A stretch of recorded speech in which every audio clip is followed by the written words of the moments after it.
different, as you see. So we're starting off in the dental DB as with every case.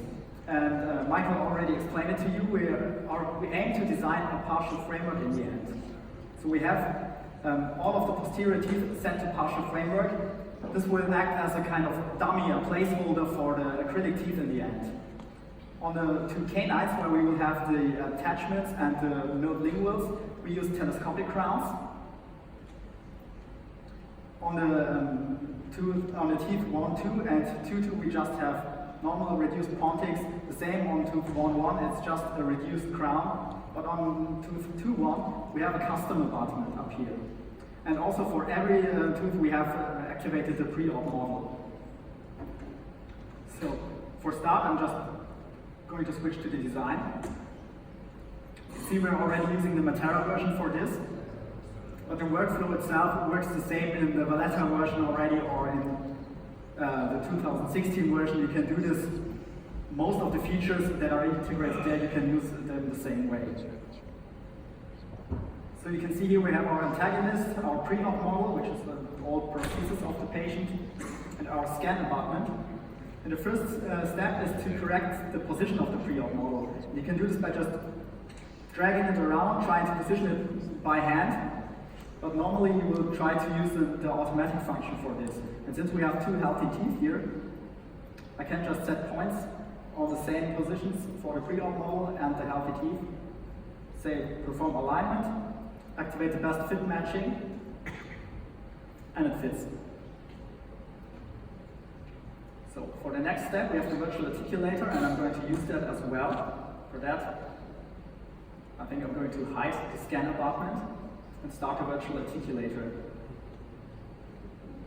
The models in this case are already set in a perfect position for the articulator, so I don't have to correct them. I could do that up here with re-articulate the model virtually, but now I'm just starting the articulator movement. And why this calculates the seal movement itself.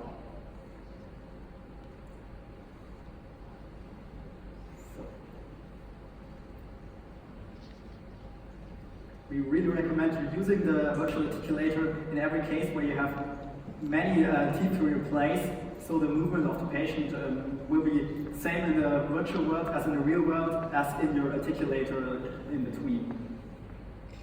So the movement is calculated. Now up here I have the repeat articulator movement dialog where I can use the slider to reproduce all the directions of movement from the articulator again. So, in the next step, I get the prompt to start the smile design. As you have seen yesterday, the smile design mostly is for the aesthetic functionality. But here in this case, I want to replace the whole jaw. And for all the posterior teeth, it's, in my eyes, way more important to get the right functionality than the aesthetics. So we start off with first placing all the teeth, and then use the smile creator for just the anterior teeth. But of course, if I now switch over the step, I can at any given point in time just switch to the expert mode and start the smile creator then. So the first thing I have to do is place my abutment position. I have here a scan abutment, as you see. And I'm using only my favorites for the different implant libraries. And I recommend to any one of you who has implant cases, abutment cases, just switch off the star up here for your implant libraries, because as you might know, our implant library at the moment has over 2,000 several different kinds of implants of abutments. So normally it's a bit of a hassle to look for the one you want to need.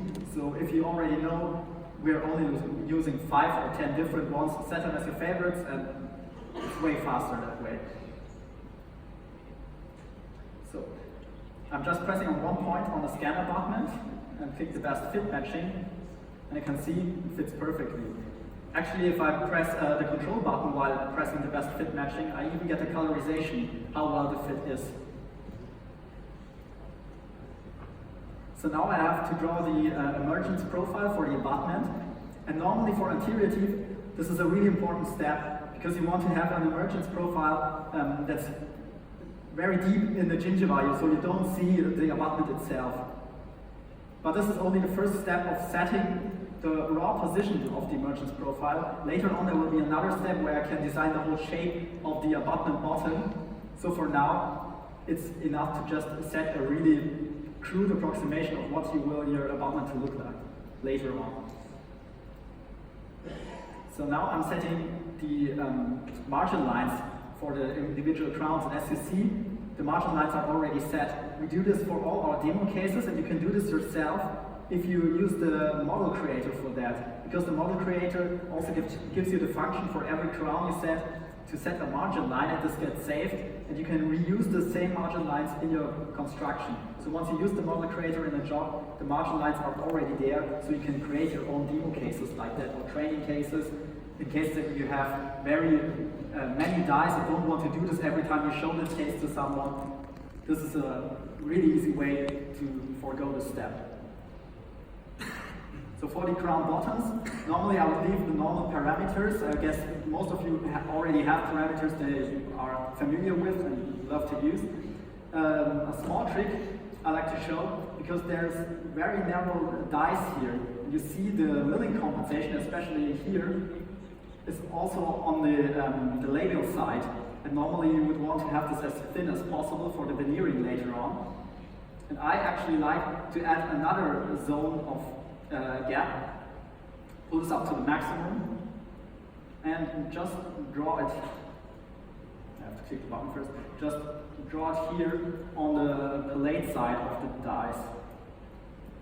So this way, you can actually take control where the milling compensation has to be. So normally you have a little bit more space here for your veneering. It's just a tiny little bit, but in the world of dentistry, as most of you might know, this actually is a whole word.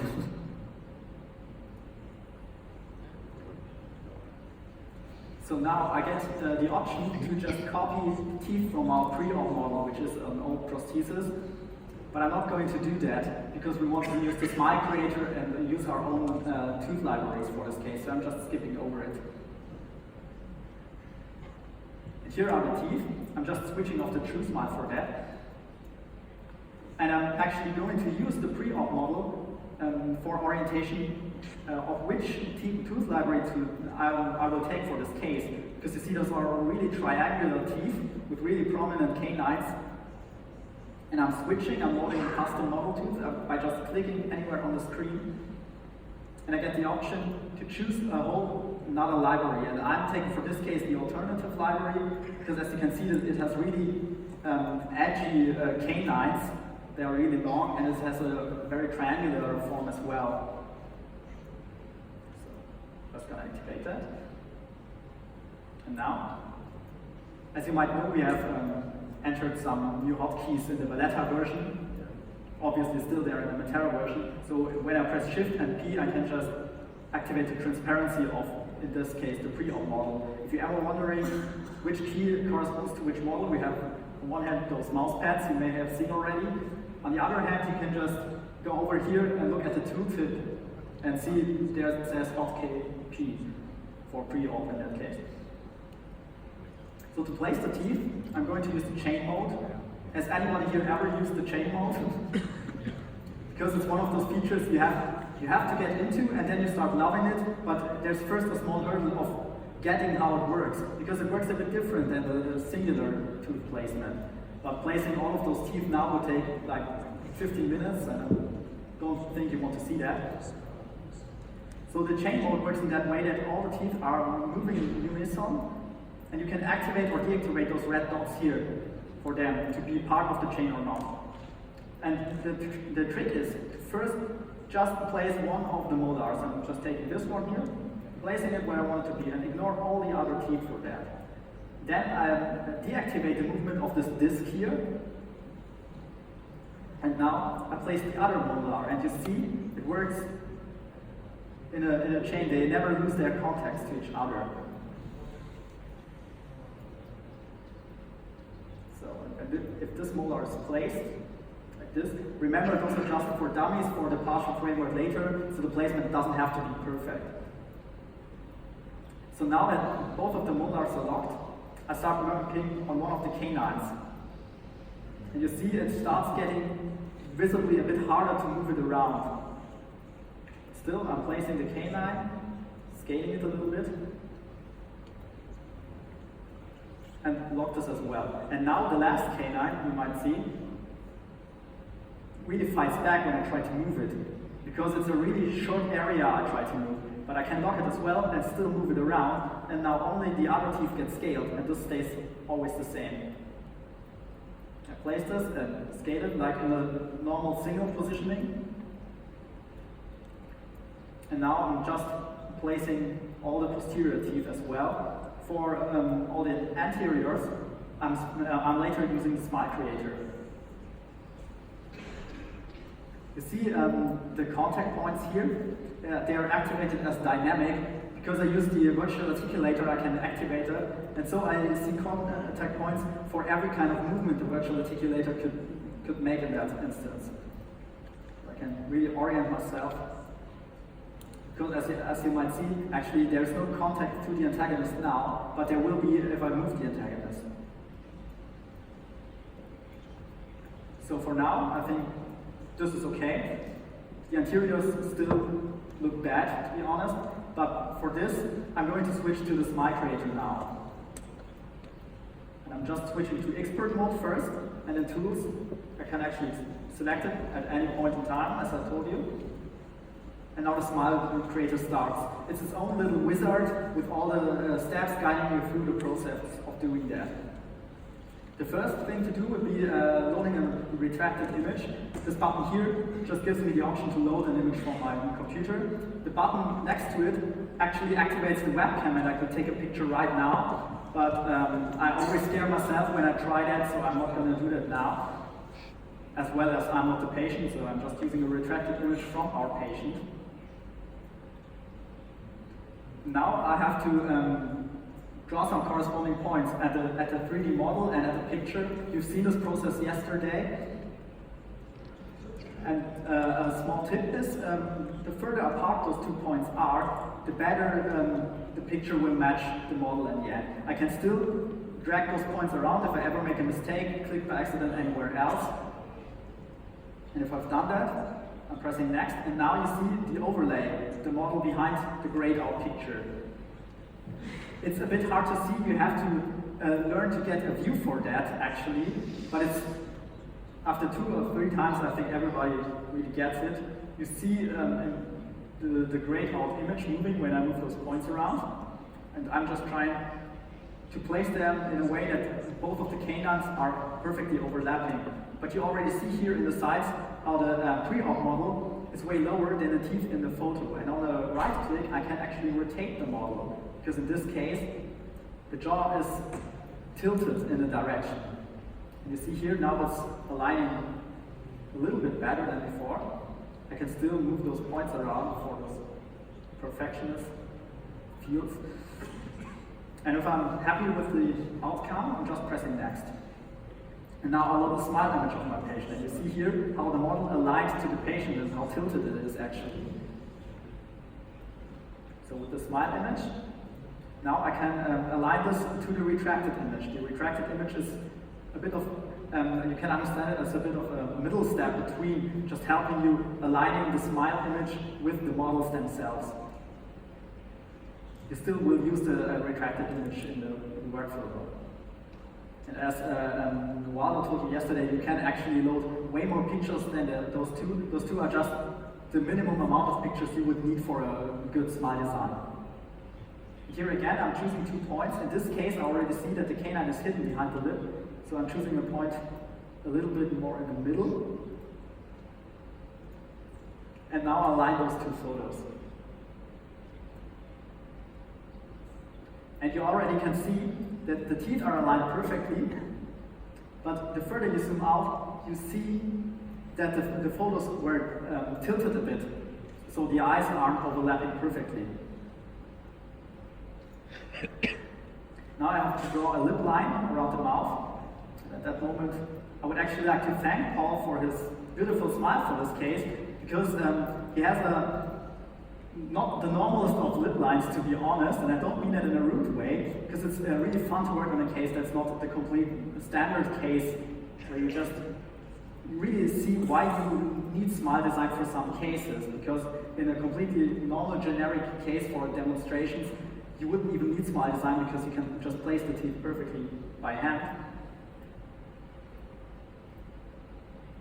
And I actually like to leave a bit of dark area here in the corners. I could cut this out as well, but this gives more of a realistic picture in the end. So in the next step, I have to put points on the middle of his eyes. You already see, I'm trying to move this a bit slower. Oh, I'm sorry.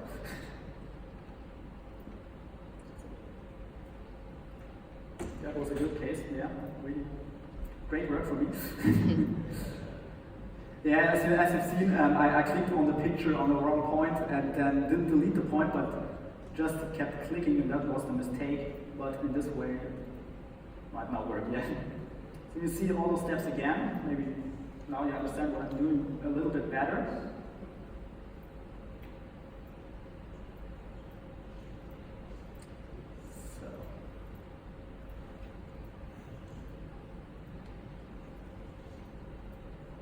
Okay, so we're back again.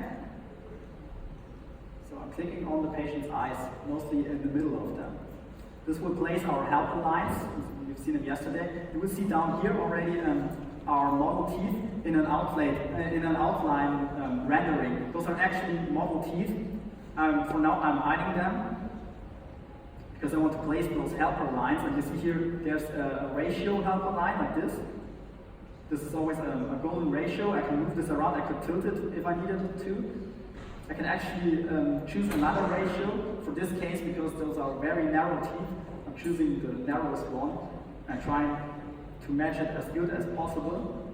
And you already see, because again, maybe the picture was tilted or the jaw itself is tilted. It's hard to say from the picture that the ratio isn't the same on both sides.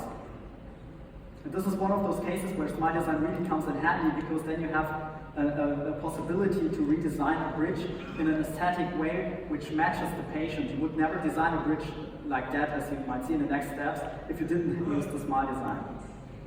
I can also place a laugh line here. And down here I have the option to place even more lines. Also, you've seen this yesterday for like the nose width, but I'm not going to do that now. So in here, in this step, I can place my anatomical teeth here, and you see how tilted all of this is. I have 3D views here on the side. I can actually rotate those, but if I want my orientation back, I can just click on those arrows. And I can also switch between the outline rendering and the normal rendering. And you might have realized it, but the movement function is different from the normal placement of the teeth here, in a way that you can click those outline teeth and have a box around it, which you can rotate, you can move it around, and you can actually scale it like that as well. This is mostly because moving those outline teeth in the normal way gets a bit confusing. So I'm trying to place that as close to nature as possible, but also I'm trying to design it in a way compensating this tilt over here. So I'm placing those incisors and the canine here a bit. I'm designing it a bit longer than it was before to compensate for this tilt, as I mentioned. So at first I'm just taking a look at this view here and trying to place it as good as I can.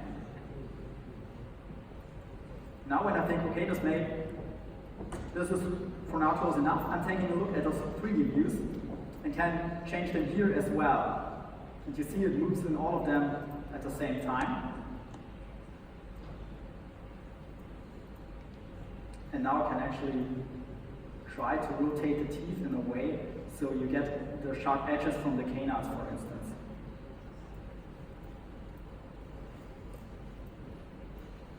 Also using this view, I will already see, it's the wrong tool, I can already see how the tilt of the teeth themselves actually is and correct that.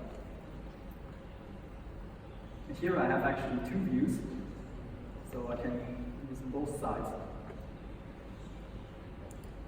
So for now, I think this looks pretty nice. And I'm going to freeform it a little bit. I can have the option to freeform here. And it's just a normal freeform, it just looks different because of the outline you see. But it works the right way. And if you look over here at the 3D view, you can actually see the freeforming happening live. So I'm just pulling those two in. Now I'm, I think, pretty close to the original outline. Hit OK. I can actually also activate measurements for the teeth I'm moving around. If you already have those from your dentist, you can reproduce it like in nature. So, in the next step, I'm going to choose the color. And there are several ways to choose the color in the software. Because as most of you might be aware, it's nearly impossible to choose the tooth color from a photo, because it's based on the lighting while the photo is taken, on the camera, on the screen you're watching this on. So you never will get the real tooth color. So we have a color rendering which is as close as we think you can get at the moment. We're always improving that as well. And here you have some standard colors to choose from. And as you might see, they don't really look like the colors in the picture at all. Because even if you took his real tooth color and chose this here in the picture, it may look different at the end. With this in mind, we have a slider here to match the color of the picture with a higher or lower saturation. And also you can use those standard color presets and drag them around. And it gives an approximation of all the colors around it. If I choose two colors and drag it left and right, you already see how it's changing a little bit. Those colors aren't that different, but if I use those, you see it. And for this case, I'm choosing the P4, it's completely different for a moment, dragging it a bit to the C4, and giving it a little bit lower saturation. But it's still not a perfect match, but I want to show you the other option, the custom color selection, where you have sliders like you might know them from Photoshop. We could use those. We could also use this color picker, and there's actually two colors here, the base color and the highlight color. And for this, I want to change the base color, and I'm clicking on the dark point, and it's matching the photo more closely. And now, I can actually go a step back to the placement, and activate here the preview, and it's in the color I just chose. And now I can see, for instance, that this premolar here doesn't look that good positioned, or this one over here, because with the color, it's easier to see the posterior teeth. But I'm leaving it as it is now. I can now copy this image to a clipboard, or just save it as a file. It gets saved in your project directory as everything you design, somewhere down here. And now you can send this to your patient and ask him if this is what he wants to look like, and hopefully he will say yes, and he just say, perfect, I'm done. I'm switching back to the wizard. And now you can actually see how the smile design works with the pictures, because if you tilt this, you see the model is just in between. And those pictures are now part of the project, and you can hide them, obviously, because here those 2D images point. You can hide the retracted one, and maybe interesting, I can actually hide the clipping of the smile as well. But now I tilted the picture, and I get automatically here a smile design view, which sets the direction back to the view of the smile design. You can also get this view by just double-clicking on the picture itself. So, but for now I'm hiding those pictures and deactivating the true smile, because now I'm trying to work on the abutment a little bit more. So, we were in the chain mode. This hasn't changed yet, just the outline of the anterior teeth. And I'm just going to the next step, where I set now the bottom of the abutment, as I said before. I'm going to do that later. This is now later. For that, I'm hiding my antagonist, my pre-op model, the screw channel, and my anatomic teeth. I just want to see the model itself. And I can actually make the model a bit transparent, and I see the bottom even better. And I like to place more control points here. I personally really like to stay in control when I'm designing. And with those points, as you might know, I can move them around. And if I hit control, all of them move at the same time. And I'm just dragging them a bit inwards for now. This one maybe a bit up. And as you might know, those pink points down here mean that they are connected to the gingiva. You can never move them away from the gingiva. But if I deactivate it, I can. And I can actually activate and deactivate it using control for all of them at the same time. Now, I'm just dragging all of them a little bit lower. And you might wonder, how am I supposed to know how low I actually put them? Because this is actually really important. I'm activating the cut view, but I'm not just activating the cut view here. There's actually an option for that. You can choose any part here, like here my button bottom, right-click on it, and choose the show cut here. And the cut is actually placed exactly at the abutment. For a case like this, it might be even better to choose the screw channel because it's the right direction. And you see now, here in the cut view, there's my abutment. I like to deactivate the rotation, so this picture stays the same even if I rotate the model. And when I zoom in here, I see my abutment bottom. And I can measure it, and it's 0.3. That's exactly what I was aiming for. And so you can be sure it's not too deep or too high from the gingiva. So I'm deactivating this again. And now I'm designing the bottom part of the abutment. And this curve here is really important because you don't want to have any dirt in between here, but you don't want it to have too much pressure on the gingiva as well. But at least a little bit pressure is what you're aiming for normally. So I like to choose this button here to get more of a convex shape, like this, and then sliding this bottom angle a bit back. And you get a real smooth shape here. And then I'm just pressing next. All of the anatomical teeth get connected to their crown buttons. You can actually activate the true smile again, and you see all of them the same color for a moment. Deactivate it. And now, going to hide the screw channel here, I can freeform those teeth, and most of you might already know the step freeforming, or else you might have not used the Exocad until now. And I'm going to leave most of it as it is, because I placed the anterior teeth with the smile design. The posterior teeth are mostly important for the partial framework later on, and will actually get replaced by acrylic teeth. What I'm doing is the adaptation to the antagonist and the base, and the approximal contacts.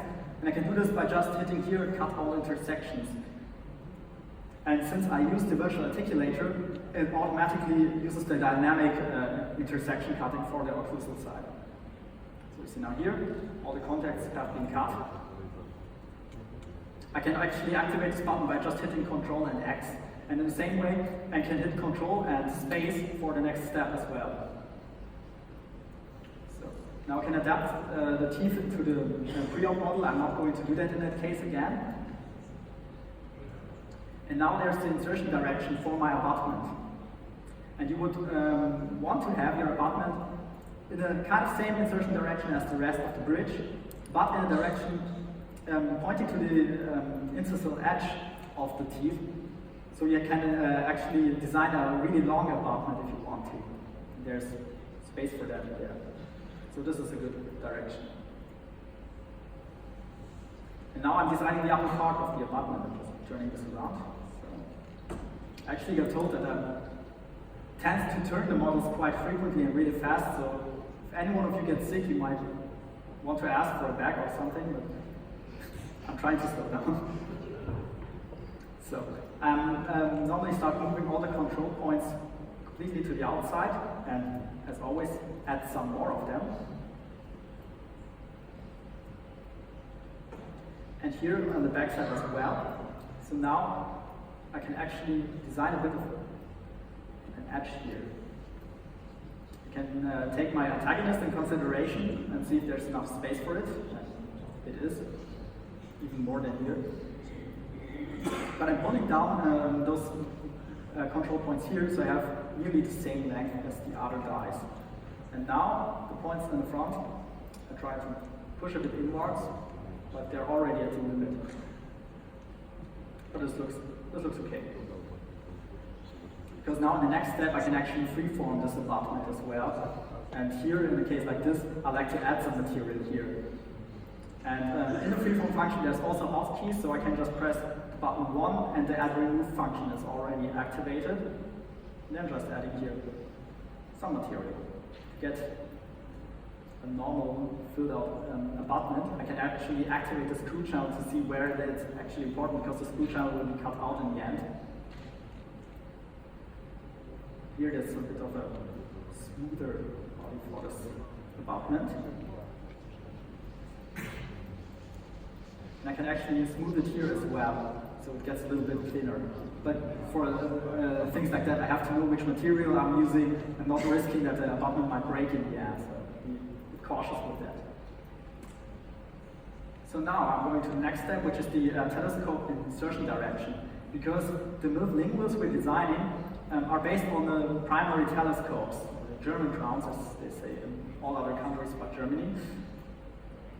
And for this, I have to set the insertion direction for the attachments as well. And here's the crux of it. As always, if you try to place attachments and looking for insertion direction, it's an art in itself. It's never really working the way you would want it to work. And here, if I'm making the model a bit transparent, I can actually see undercuts here. Because at the end, I'm going to place clasps here. But you also see, I can't really get undercuts on this teeth without tilting the model completely, and this is not a good insertion direction. So I'm choosing something like this way. At least here I have some. And they're also a bit in unison with the dice themselves. So now I'm designing the telescopes. And this is actually the step, in my eyes, is the most interesting about this whole project here. Because designing middle linguals is not that easy on first glance. You don't really just find it yourself. It seems a bit more complicated. It's actually not that hard to do, but you wouldn't find it yourself. We have a video of that on our YouTube channel, actually. But I'm just using the telescopic crowns. And first, I pull out this border down here to secure my gingiva. And here, as always, using control, I can move all the points at the same time.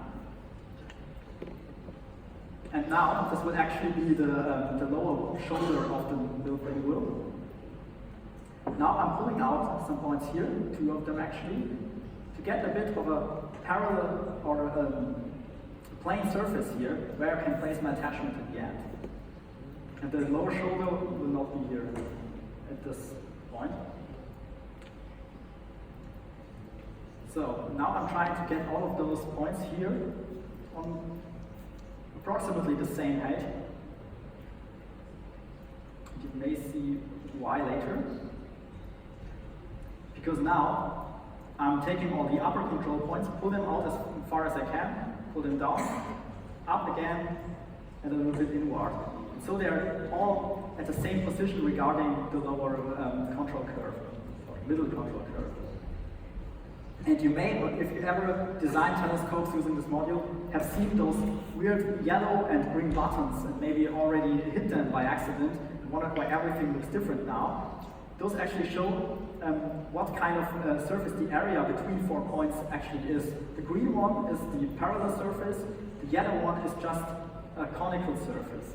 So if I hit this, it changes. For now here, normally it's the yellow one, I'm changing it to green, so I get a bit of a shoulder because it tries to design a parallel surface here. I'm also hitting other buttons.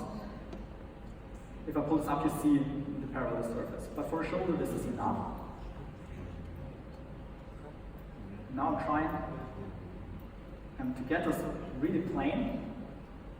Now, using my anatomy here, I can orientate where the points at the end have to be placed. You will see what I mean with that right away, because I'm pulling them out a bit. Because here the rotation lock will be placed at the end.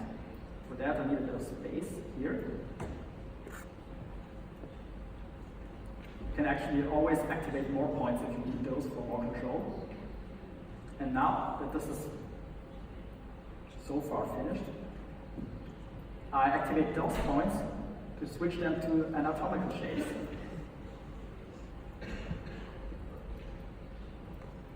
Now you see I have a crown with a lingual here with an anatomical shape in the front. And I can and will actually shrink this later. But you can also just leave it as anatomical shape, obviously. So I'm designing the same one over here. So pulling up the lower border to secure the gingiva a little bit.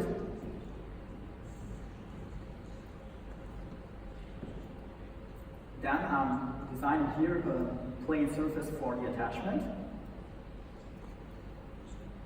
This happens to you just all transparent. It's good.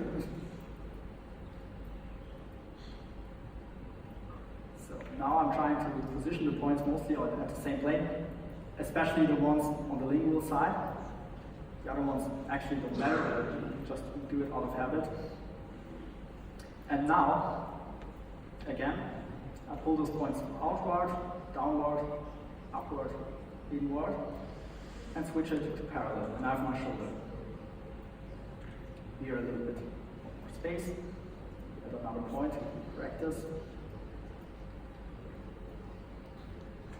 And now again, I'm changing the vestibular part to anatomical shapes.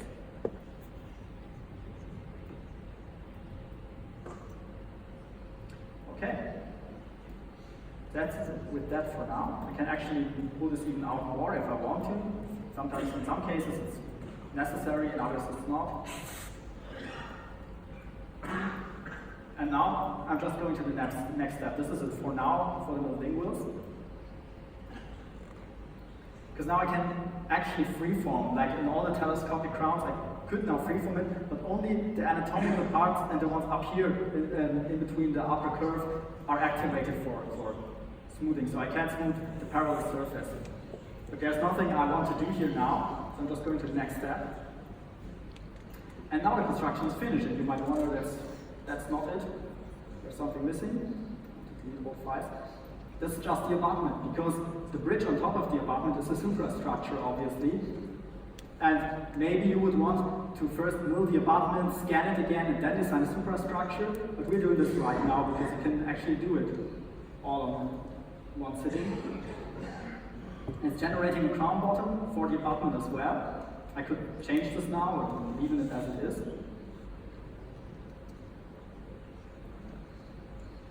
And now I can change my reduced parts, those four here in the front. I'm reducing them by 0.8 in this case. And going to the next step. And you see now all the anatomical parts, I could actually freeform them right now. There's no reason for me to do that at the moment, but I could. And there's also the anatomical shapes of the telescopes, but not the telescopes themselves. They're grayed out. I can't freeform them now. But what I can do is switch to the expert mode, and now I have the option to choose shrink, telescopic, and anatomy. So, and now you see two telescopic crowns, and the linguals are marked in blue. They're safe. They won't be shrunken if I press the button. And I can't even delete this color here, but I can add blue color here to make safe borders.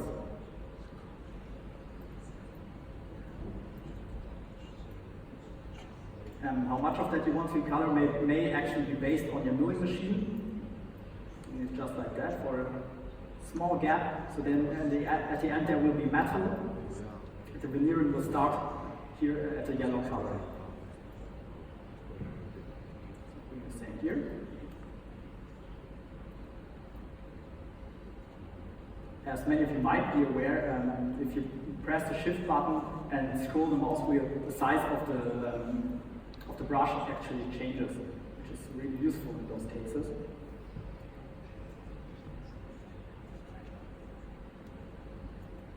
So for now, this is okay. Activate the transparency so you actually can see it when they're shrinked. And I'm changing the depth to the same I used for the other teeth and apply. And now if I press OK and switch back to the wizard, those are actually hidden now, but they're shrinked because I just did. And now I could go to the next step. One thing you have to keep in mind is the basis of the pontics. Because normally they look like this, but you want to smooth them a little bit. So there's, at the end of the bridge, there's no hole in there where all the food will be stashed for rotation for later use. And now I'm just connecting the whole bridge. In cases like this, I like to use a little bit of a thinner connector, and I also like to use this droplet shape here, because the anterior teeth are very bottom heavy, and the shape is as well, so they complement each other a little bit. So, and the parts with the telescopes, I actually will need to freeform my connectors a little bit. But just a little.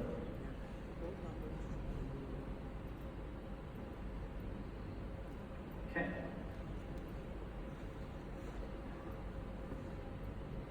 So, and now this whole part gets merged. But I'm still, again, going to freeform the whole restorations. Because if I freeform a merged restoration, actually none of the parts except the crown bottom is safe. So I can freeform on everything. I could actually just start smoothing the linguals if I wanted to. Why would I want to? But I could. And I'm hiding all those dummies for the partial framework for later.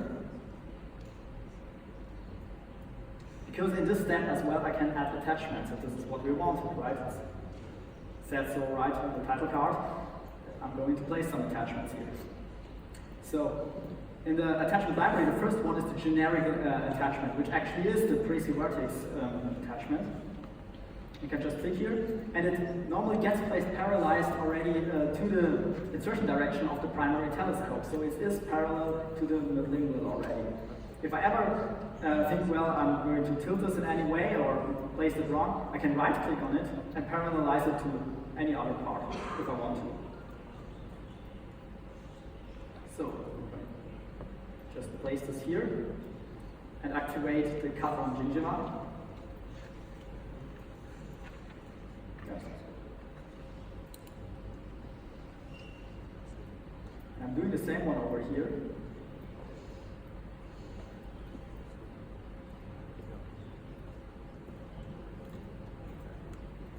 Now, the even more interesting part than that are the rotation logs within the midlingual, where I'm also using attachments, but I'm going to subtract them. And here, as you might have already seen, are many shapes, but also some kind of weird information here, like parametric rotation, which gives you the different shapes normally used for bars, and you can build attachments out of them. See, there's many shapes, and I'm looking for a specific one, this here. Because in this, I can actually place it, it's also parallelized, and then now I can even change the parameters. If I change the height, you will see it gets longer, and it's a bit of a round shape. And I can use parameters completely used for the rotation log I want to have at the end. So for the width, I'm going to choose 1.5. And for the radius, because I want to have a really smooth radial up there, I'm going to choose half of that. Now I can place it anywhere I want. I can actually use the transparent version of the bridge, and here I see the minimum thickness. I can place it in regards to that. I think this position is good. And if I apply, we get cut out. See. Placing one on the other side as well. Now the interesting part is because this goes through the minimum thickness. And normally if you go through the minimum thickness, the software will build it up again because you can't hurt it. But if I apply the allow any changes, I actually can hurt the minimum thickness. And I chose a minimum thickness of 0.6, so it's already way too big for a metal crown. If I do that, it will work in the end.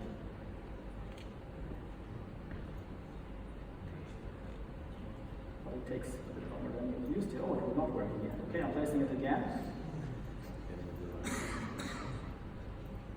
What I actually can do, kind of nice that it didn't work, so I can show this to you. I can switch to the freeform right now, and the attachment still is in place. I can use a transparent version of the attachment.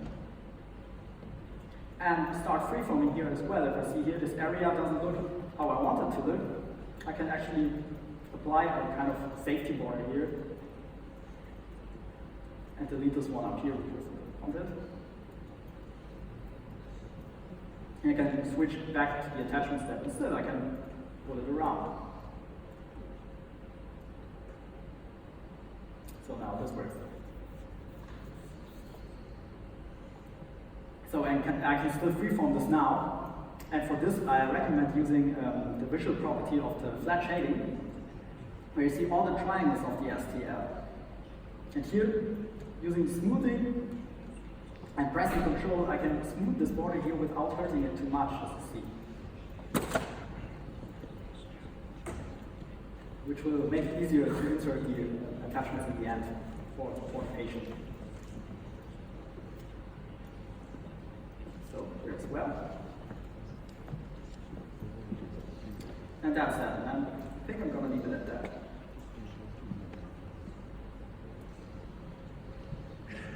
So I'm saving this because I freeformed the merge restoration. It's asking me about that. And this is my finished bridge. And if I'm not sure, if I say maybe the sign is not good, don't think what you will think about it. I think it's so-so. Maybe I want to show it to someone like my dentist, or normally maybe my boss in the dental lab, maybe he's not there. I can actually just send him a web view link for that. And it's easily done. Just activate it like that. Looks good. He has the option to see everything he needs. And I can just right-click on Save and share the scene via dental share web view link, or use an HTML export. The HTML export actually is kind of the same. You just save a file on your computer. But dental share uploads it directly to our dental share network for, I think, 90 days. Then we're going to delete your data because you don't want to have this data. We're not Google or anything. And if I'm uploading this, it gives me a link. Hope you don't think of me rude because I've taken out my cell phone for this. And I click on the link and I just open it in my normal web browser, like every browser this works with, and it also works on your smartphone. That's why I took this out. I think you've already seen this yesterday. Sorry. You've seen this yesterday in the demonstration from Barry. The web view, as I said, works in every browser, but we also have an app for that for the smartphones. And here you can see the whole restoration. And you can hide and show all the parts as you were used to in the DentalCAD. And you can use this to show this to your dentist or your boss or your friends if you want to show them how cool your designs are. And it's a good function for that. You can also, as I said, use the HTML export, and you get a file for that again in your project folder, which is just an HTML file you can open with your browser as well, so you can send it by email if you don't want to use a link. So, and just times that off, at least that's good. What we also can do, what we actually were able to do for a long time now, but we're still improving this with every iteration of the software, is use 3D scan files of your face. Whole face scans, because they're getting a bit more popular now. And for this, you just add a mesh like you would a pre-op model or anything else. And we obviously prepared a 3D face scan for that. Here's the option to take a face scan, load it,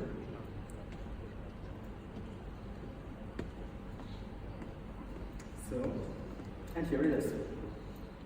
And now you have to actually kind of align those two meshes, which isn't super easy to do, but it works. And for that, I'm hiding everything except my pre-op model. This is what I want to use for that. So because I can normally align the meshes, and here you have to place, as you may have seen several times, just some points on both meshes so they get aligned. But the trick for this is not to design one line of points for this. Like you would maybe do just to take the instances edges here. But actually create kind of a triangle of points. So performing the alignment, and it looks okay. And I can actually have another option, the face correct placement, where I can move the face scan around, scale it, rotate it. I'm not going to do it because the alignment looks okay for me. But I can also edit those meshes. Like I can edit any mesh at all. I can also freeform it, but it would be kind of rude to do that on stage. And here, I can mark teeth. A little bit similar to the small design. Just mark this area here, delete it, and now, this isn't the nicest of looks, I can actually show my model and my merged parts and my anatomy. And if I actually use smile design for that, I can get kind of an impression what it may look like from the sides. So, okay. So that's it for that case. So I think we have 3 minutes left. In the next session, I'm going to design a partial framework based on that case. But in the case we're using, I'm not just reusing the same bridge I designed. We actually have a model of the scanned bridge, but already with the veneering, how you would do it in the lab. Because if you try to design an attachment bridge with a partial framework on top of it, you may have to rescan it actually because it would fit better in the end. Okay, I think we can